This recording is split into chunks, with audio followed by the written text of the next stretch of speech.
Good afternoon, everyone. I am Joyce and I am presenting a case of Foster-Kennedy syndrome.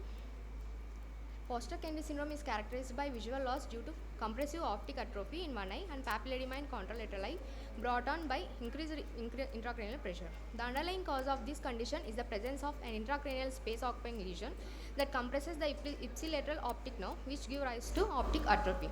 The lesion can also cause increase in intracranial pressure, thus explaining the papilledema in the fellow eye found in Foster-Kennedy syndrome. Risk factors include prior radiation exposure, female gender, NF type 2 and weight gain.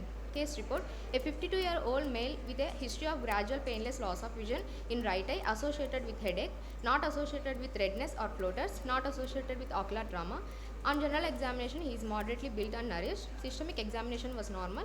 Ocular examination, the visual acuity is in right eye is no perception of light and in left eye it is 624. With pinhole there is no improvement of vision in both eyes.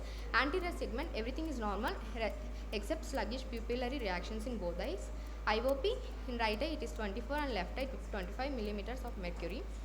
On dilated funnel examination, right eye shows glow present, media is clear, pale disc with normal visuals and dull foveal reflex.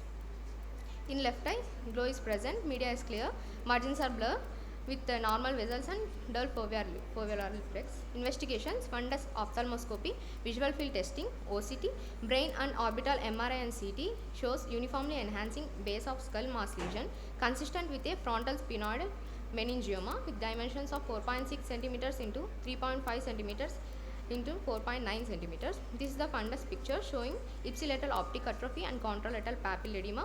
The MRI shows both axillary sections and sagittal sections shows um, a well circumscribed homogeneous mass compressing right frontal lobe and displacing the fox and left frontal lobe. In sagittal section shows compressive mass.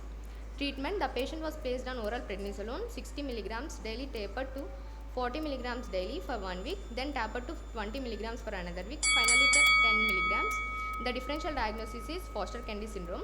Discussion includes it includes 1 to 2.5 of all intracranial masses associated with progressive vision loss, ipsilateral anosmia, diplopia, headache, nausea and vomiting. The treatment includes medical and surgical managements. Medical management includes steroid therapy and surgical management includes radiotherapy and surgical resection. Conclusion: it is a rapidly evolving insidious condition. Routine examination. The prognosis largely depends on extent of intracranial space occupying lesions.